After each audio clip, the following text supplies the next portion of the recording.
नमस्कार, मधेसवाणी कार्यक्रममा आज हामीसँग हुनुहुन्छ नेपाल भारत खुल्ला सीमा संवाद समूहका संयोजक तथा जनता समाजवादी पार्टी नेपालका केन्द्रीय सदस्य राजीव झा। सर्वप्रथम उहाँले कार्यक्रममा स्वागत छ यहाँले कार्यक्रममा। जी धन्यवाद, नमस्कार। हजुर, जसरी कि खास गरी हामी सुरुमा नेपाल भारत सीमाका विषयमा कुरा गरौँ। जसरी कि अब एक वर्ष पुरै ठ्याक्कै एक वर्ष भयो नेपाल भारतको सीमा बन्द भएको।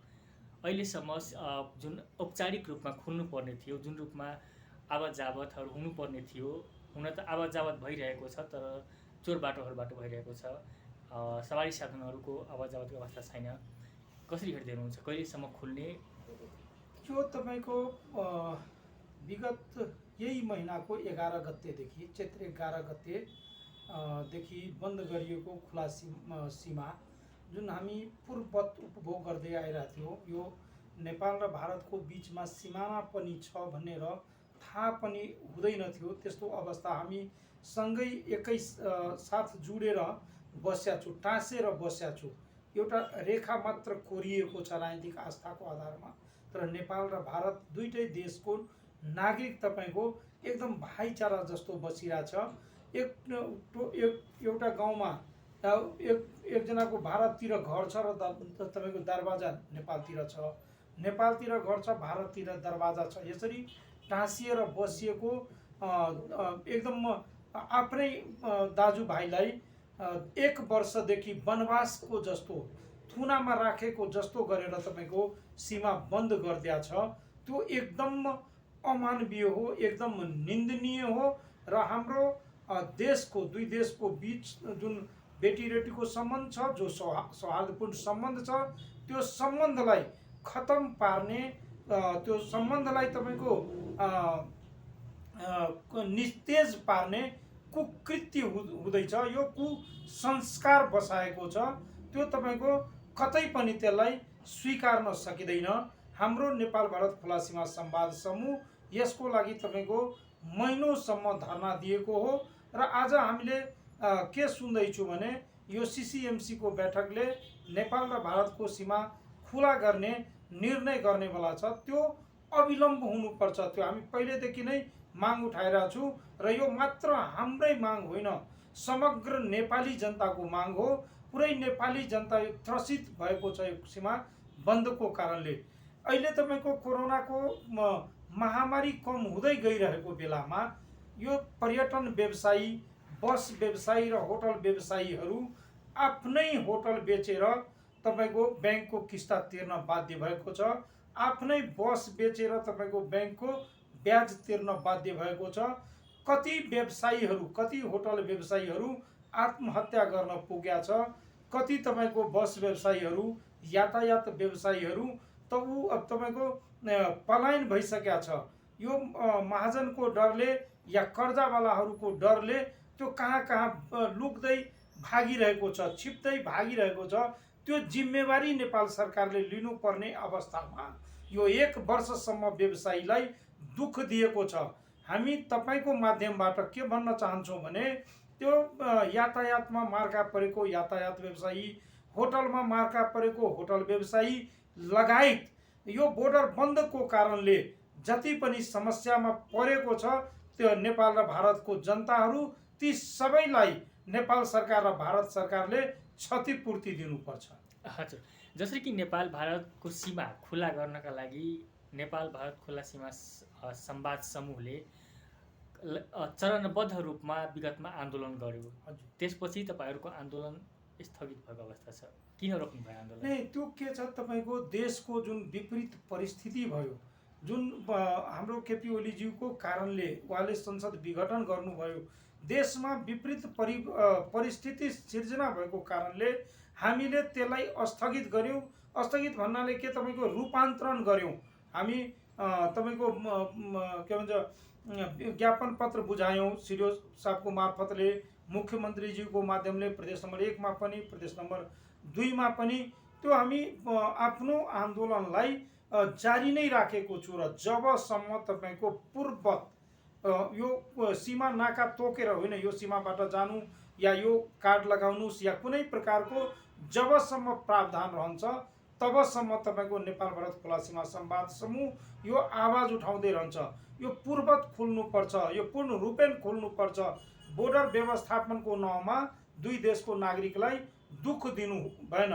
जसले नागरिकता बोकेका छैन त्यो कार्ड कहाँबाट बनाउन सक्छ? धेरै मान्छे अहिले पनि तपाईँको हजारौँ मान्छे, लाखौँ मान्छे नागरिकताबाट वञ्चित छ। यो अशिक्षाको कारणले होस् या तपाईँको यो देशको विभेदी कानुनले गर्दा होस्। तपाईँको अहिले जन्मसिद्धको नागरिकको छोराछोरीहरू पढ्न पाइरहेको छैन नागरिकताको कारणले।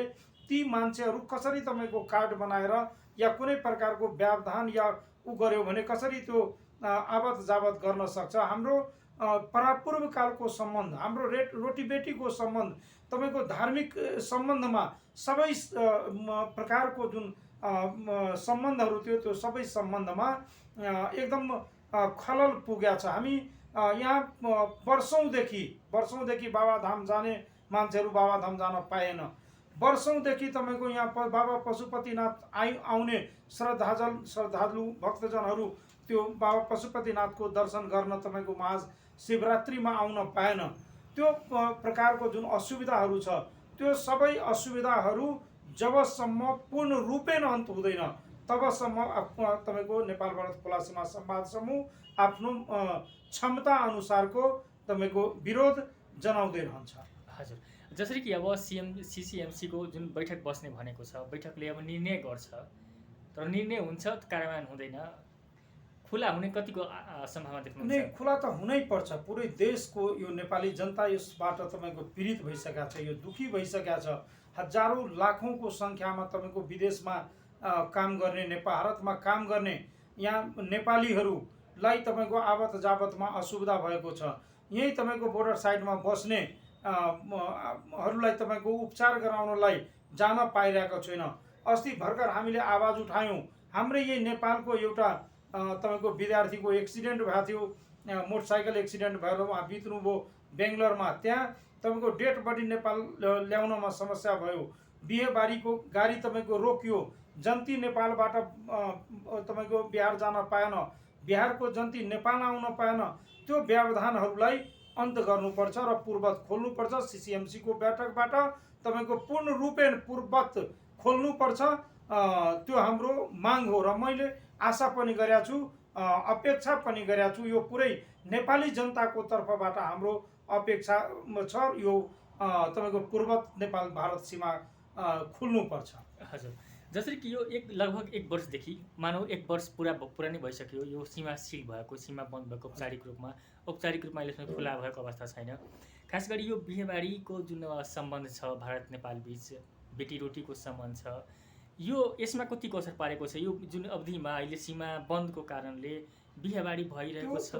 बिहेबारी त भएकै छैन, एक्का दुक्का मात्र देखियो। जबकि तपाईँको अन्य सालहरू, गत साल भन्दा पहिले यो बिहेबारी तपाईँको सधैँ हुन्थ्यो, एकदम हजारौँको सङ्ख्यामा हुन्थ्यो। नेपाल र भारतमा बिहेबारी मात्र होइन, अन्य पनि यो लाखौँ लाख मान्छे तपाईँको बाबाधाम, बाबा बासुकीनाथ धाम, तपाईँको के भन्छ यो गोरखनाथ धाम, तपाईँको बनारस बाबा बासुकीनाथ या काशी विश्वनाथ, यहाँबाट श्रद्धालु भक्तजनहरू जान्थ्यो, त्यो जान पाएको छैन। यही त्यहाँबाट तपाईँको विवाह पञ्चमीमा, त्यो रामनवमीमा जनकपुर आउने श्रद्धालु भक्तजनहरू आउन पाएको छैन। यो लुम्बिनी सधैँ तपाईँको दर्शकले खचाखच भरिएको ठाउँमा लुम्बिनी आउन पाएको छैन। मुक्तिनाथको दर्शन घटिएको छ, बाबा पशुपतिनाथको दर्शन गर्न आउनेहरू घटिएको छ। त्यो सबै प्रकारको प्रभाव परेको छ। यति मात्र होइन, अहिले पनि पूर्ण रूपेण बोर्डर सहज नभएको कारणले तपाईँको एकदम अत्यावश्यक औषधिहरू पनि तपाईँको पूर्वत सप्लाई हुन पाइरहेको छैन।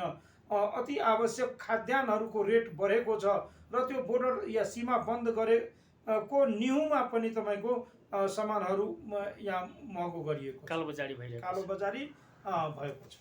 हजुर, अब जसरी कि तपाईँहरूले नेपालबाट नेपालको सरकारलाई खास गरी दबाब दिनुहुन्छ कि सीमा खोल्नु पर्यो, तर भारतबाट खुला छ कि छैन? भारत सरकारले खोलेको छ कि छैन? नै, भारत सरकारले पनि हामीले त्यसरी नै आग्रह गरेका छौँ, त्यसरी नै उहाँलाई पनि भनेको छु त भारतको पनि सीमा खुला हुनुपर्छ। तर उहाँको अधिकारीहरूको के भनाइ छ भने हामी आफ्नो तर्फबाट त खुला गरिसकेका छौँ, तपाईँहरू खुला गर्नुहोस्, हामी आफ्नो तर्फबाट खुला गरिसकेका छौँ। त्यसले मलाई के लाग्छ तपाईँको भारतले आफ्नो तर्फबाट खुला गरिसकेका छ, नेपालले मात्र बन्द राखेको कारणले नेपालले भारतीय गाडी छिर्न नदिएको कारणले तपाईँको नेपाली गाडी भारत छिर्न पाइरहेको छैन।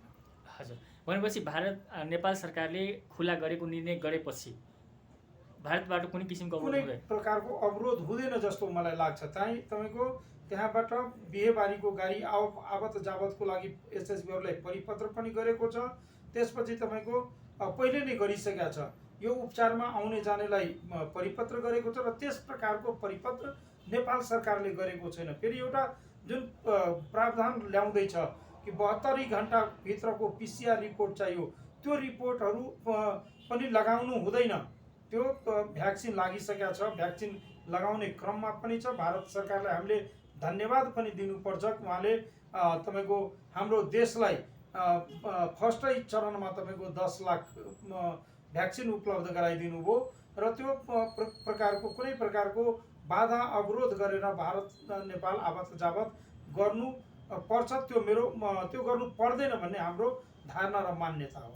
हजुर, खास गरी कोरोना भाइरस रोकथाम तथा नियन्त्रणका लागि सरकारले यो गत वर्षको चैत 11 गतेदेखि जुन अब नाका बन्द गर्ने निर्णय गर्यो, तर खास गरी अब फेरि अहिले पनि कोरोनाको त्यो किसिमको प्रकोप त छैन, तर अहिले पनि कोरोनाको कहर समाप्त भइसकेको अवस्था छैन। फेरि पनि कोरोना बढ्ने सम्भावना छ भनेपछि तपाईँहरू सीमा खुलाको माग गर्नुहुन्छ, त्यसका साथसाथै कसरी सजगता अपनाउने यी विषयहरूमा पनि जनचेतना पनि हो के त्यो त हो। जुन WHO को मापदण्डहरू छ त्यो मापदण्ड पुरा गर्नुपर्छ, तर कोरोनाबाट डर्ने होइन, कोरोनाबाट तपाईँको जनचेतना फैलाउने हो, कोरोनाबाट बच्ने हो। डराएर तपाईँको दुई देशको बिचमा दरार ल्याउनु होइन। त्यो दुई देशको तपाईँको बिहारको र यो मधेसको या तपाईँको उत्तर प्रदेशको र मधेसको या पश्चिममा तपाईँ जानुहोस् उत्तराखण्ड र हाम्रो पहाडको जहाँ जहाँ बोर्डर जुडिया छ, तपाईँको 27 जिल्ला मध्ये तपाईँको 25 जिल्ला भारतसँग र 2 जिल्ला तपाईँको चीन र भारत सँग जति 27वटा जिल्ला जुन हाम्रो जुडिया छ, त्यहाँको दुईतिरकै मान्छेलाई, दुईतिरकै नागरिक, दुईतिरकै बसोबासीहरूलाई फिलिङ नै हुँदैन म कहाँ छु, हामी कहाँ छौँ, नेपाल र भारत एउटै हो जस्तो लागिरहेछ। तर त्यस्तोमा यो तपाईँको पिसिआर रिपोर्ट फलानु चिलाउनु यताउति दैनिक तपाईँको लाखौँ मान्छे उता जान्छ, उताबाट इन्डियातिर जान्छ र इन्डियाबाट लाखौँ मान्छे नेपाल आउँछ। सधैँ तपाईँको पिसिआर रिपोर्ट टेस्ट या दुई दिनमा पिसिआर रिपोर्ट ल्याउन असुविधा हुन्छ। त्यस प्रकारको प्रावधान हुनु हुँदैन, त्यस प्रकारको प्रावधान नेपाल र भारतमा लागू हुनु हुँदैन भन्ने हाम्रो मान्यता हो।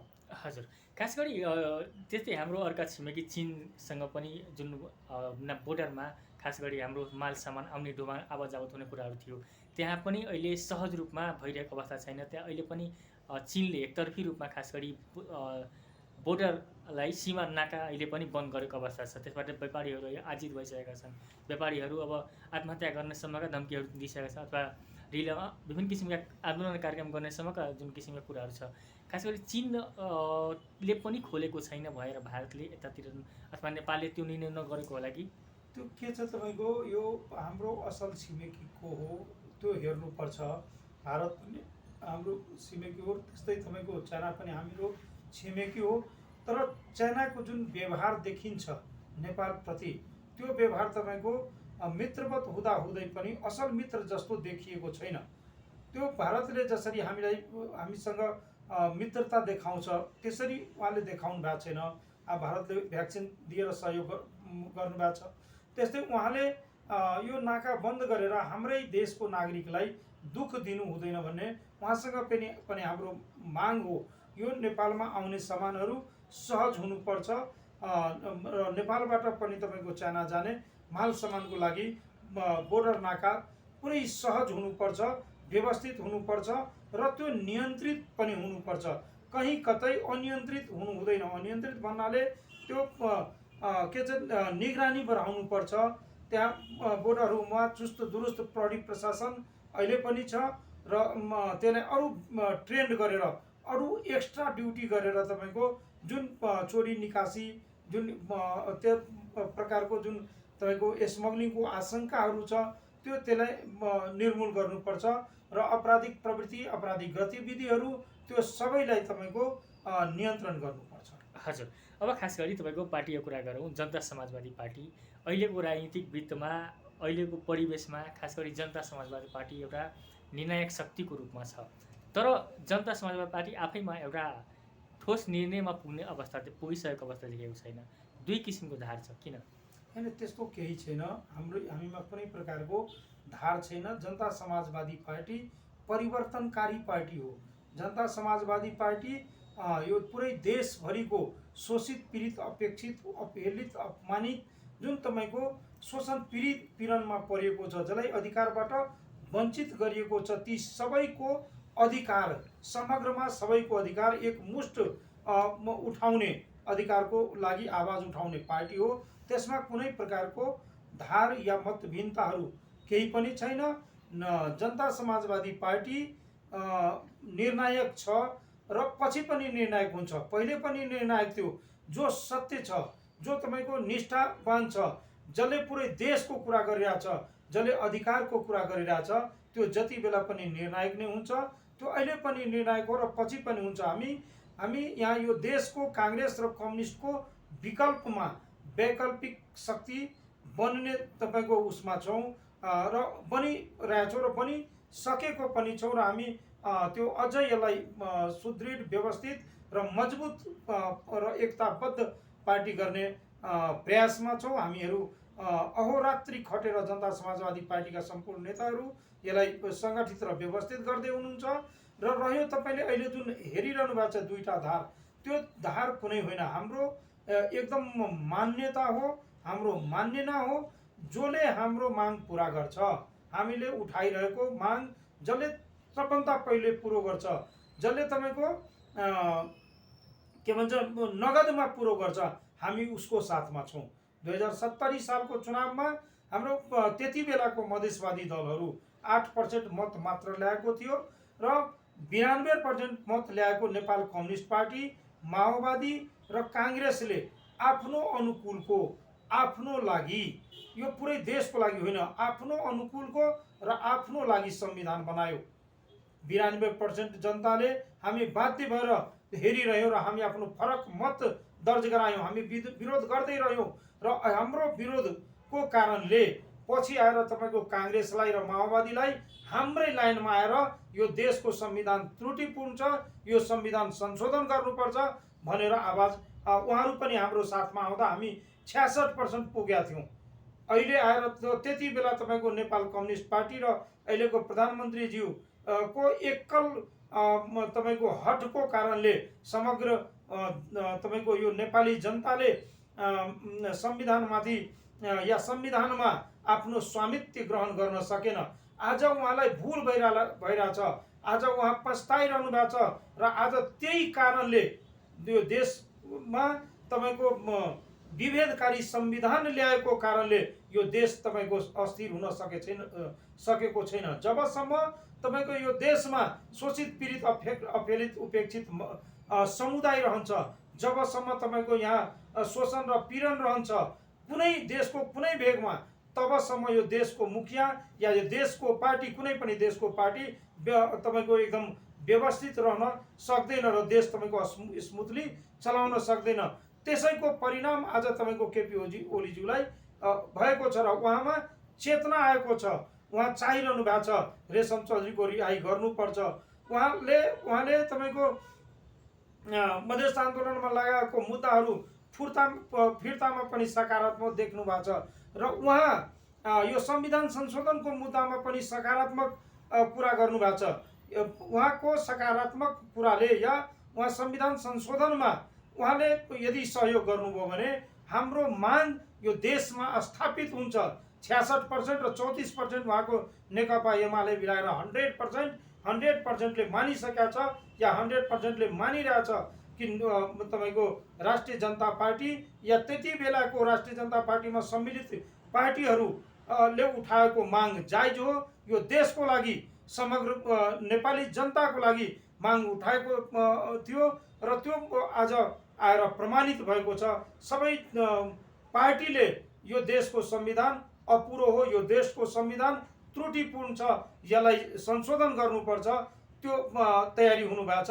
र हामीले फेरि के भन्छौँ तपाईँलाई कि हामीले सुरुदेखि उठाउँदै आएका नागरिकताको सवालहरू, यो मधेस आन्दोलनको बेलामा लागेको मुद्दाको सवालहरू, रेशम चौधरीमाथि लगाइएको मुद्दा फिर्ताको सवालहरू र यो संविधानको जुन जुन धारामा विभेद गरिएको छ, जहाँ जहाँ तपाईँको आदिवासी जनजाति मधेसी थारूको अधिकार माथि तपाईँको खाइपाई आएको अधिकारमाथि पनि कुठाराघात गरिएको छ, तपाईँको त्यो सबै संशोधन जसले गरिदिन्छ सबभन्दा पहिले गरिदिन्छ, नगदमा गर्छ, हामी उसको साथमा छौँ। हजुर, तर खास गरी तपाईँको पूर्व राजपाहरूको यो स्ट्यान्ड छ। पूर्व समाजवादीले त कुनै पनि हालतमा प्रतिगमनकारी ओलीसँग सहकार्य हुँदैन। नै ठिक छ, ऊ आफ्नो धारणा होला। उहाँहरू पार्टीले समग्रमा डिसिजन गर्नुहुन्छ, एक बहुमतले डिसिजन गर्नुहुन्छ र सहमतले डिसिजन गर्नुहुन्छ। हाम्रो लागि त तीनटै प्रतिगमनकारी हो। काङ्ग्रेस पनि हाम्रो लागि उस्तै हो, एमाले पनि हाम्रो लागि उस्तै हो, तपाईँको माओवादी पनि हाम्रो लागि उस्तै हो। 2063 सालमा अन्तरिम संविधान निर्माण भइरहेको बेलामा यो संहिताको लागि लडेको माओवादीको अध्यक्ष प्रचण्डज्यूले पनि यो देशमा संहिता चाहिएको छैन भनेर सिग्नेचर गरेको होइन। हजुर, तर खास गरी पूर्व जसपाका अध्यक्ष अथवा शीर्ष नेता भनौँ पूर्व समाजवादीका उपेन्द्र यादव, बाबुराम भट्टराईहरू, उहाँहरू त केपी ओलीलाई मात्रै अहिले प्रतिगमन देखिरहनु छ। त्यो त ठिक छ, त्यसको लागि अब उहाँले देखिरहनु भएको छ। उहाँ हाम्रो आदरणीय नेता हुनुहुन्छ, उहाँ मधेस आन्दोलनको मसिहा पनि हुनुहुन्छ, तर उहाँ किन यसरी बोलिरहनु भएको छ त्यो मलाई त्यो बुझ्नमा आइरहेको छैन। उहाँ त आफै केपी ओलीको सरकारमा 2 वर्ष बसेर फर्कनु भएको छ। त्यो हाम्रो लागि केपी ओली, हाम्रो लागि तपाईँको प्रचण्ड र हाम्रो लागि तपाईँको शेरबहादुर देउपा सबै एउटै हो। मधेसको मुद्दामा या तपाईँको आदिवासीको मुद्दामा यो अधिकारको सवाल जब आउँछ यहाँ शोषित पीडितहरूको, त्यो सवालमा उहाँ सबैजना प्रतिगमनकारी नै हो। यो प्रतिगमनकारी मात्र केपी ओली होइन, यो देशमा यो देश सञ्चालन गर्ने ठुल्ठुला जुन तीनटै पार्टी छ, त्यो तीनटै पार्टी प्रतिगमनकारी हो। त्यो तीनटै पार्टीमा लागेको तपाईँको नेताहरू प्रतिगमनकारी हो। हाम्रो लागि कोही छुत र अछुत छैन। जो हाम्रो मुद्दाको प्रति या जो देशको प्रति, यो आदिवासी जनजातिको प्रति तपाईँको अपनत्व देखाउँछ, जो अपनत्वताको साथमा प्रस्तुत हुन्छ, जो हाम्रो मागलाई सम्बोधन गर्छ, त्यो हाम्रो हो।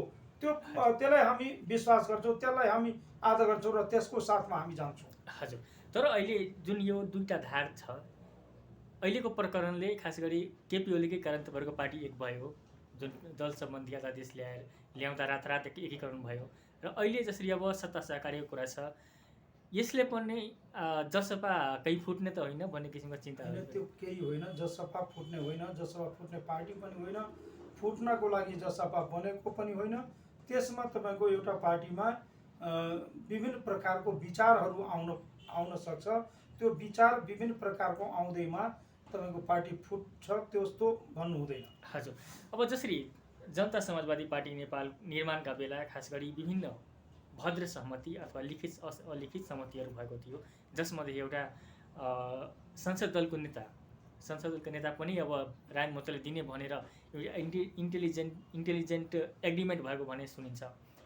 तर अहिले अब फेरि संसद दल का नेताका लागि अहिले कुरा मिलिरहेको छैन भन्ने किसिमका कुराहरू आइरहेको छ। ठिक छ, त्यो उहाँहरूको कुरा हो। हाम्रो कार्यकारिणी समितिले निर्णय गर्नुहुन्छ र यदि यस प्रकारको भद्र सहमति भएको छ, हामीले पनि सुनेका छौँ, यदि सहमति भएको छ, जेन्टलम्यान सहमति भएको छ भने सबैजना जेन्टलम्यान हुनुहुन्छ, त्यो जेन्टलम्यान सहमतिलाई पालना गर्नुपर्छ। त्यसमा यो एउटा परिपाटी बस्छ। यो आउने समयमा सेकेन्ड पुस्ताको लागि, थर्ड पुस्ताको लागि, हाम्रो पुस्ताको लागि पनि एउटा तपाईँको परिपाटी बस्छ। त्यसमा इमान्दारिताको अभ्यास हुन्छ। यदि यस प्रकारको सहमति भएको छ भने यो सहमति पालना हुनुपर्छ। नभए कुनै पनि सहमतिको लागि तपाईँको यस प्रकारको यदि परिपाटी बस्यो भने कुनै पनि सहमति जस्तो तपाईँको पालना हुँदैन, लागू हुँदैन। यो आउँदो पुस्ताले पनि यसलाई अनुसरण गर्छ। अहिले हामी पहिले पनि त्यो तपाईँको संविधान संशोधनको नाउँमा या तपाईँको सहमतिको नाउँमा, एग्रिमेन्टको नाउँमा राज्यद्वारा ठगिएको छौँ। हामी भन्छौँ त्यो 12 बुँदे सम्झौते, 8 बुँदे सम्झौते, 22 बुँदे सम्झौता, यी सम्झौताहरू लागू भएन। जसरी हामी दोष दिन्छौँ सम्झौता गर्ने पक्षलाई, त्यसरी यदि हामी आफै पालना गरेन भने हामीलाई पनि आउँदै पुस्ताहरू, यो हामीभन्दा पहिलोको पुस्ताले गरेको यो सहमति यदि लागू भएन भने हाम्रो पुस्ताले पनि सहमति लागू गर्नलाई त्यस्तै मान्छ। हामी ठुला बडाले गरेको, ठुला बडाले गरिरहेको देखेर त्यो अनुसरण गर्छौँ। त्यो यदि सहमति भएको छ भने मेरो विचारमा त्यो पालन गरेर आउँदो पुस्तालाई इमान्दार हुनुपर्छ भनेर तपाईँको देखाइदिनुपर्छ। हजुर, हस्, हाम्रो कार्यक्रमले समय दिनुभएकोमा धेरै धेरै धन्यवाद। तपाईँले पनि धेरै धेरै धन्यवाद हामीलाई आफ्नो कुरा राख्न दिनुभएकोमा। सम्पूर्ण श्रोता सबैमा हाम्रो नमस्कार, प्रणाम। हजुर, मधेसवाणी कार्यक्रममा आज हामीसँग हुनुहुन्थ्यो नेपाल भारत खुला सीमा संवाद समूहका संयोजक तथा जनता समाजवादी पार्टी नेपालका केन्द्रीय सदस्य राजीव झा।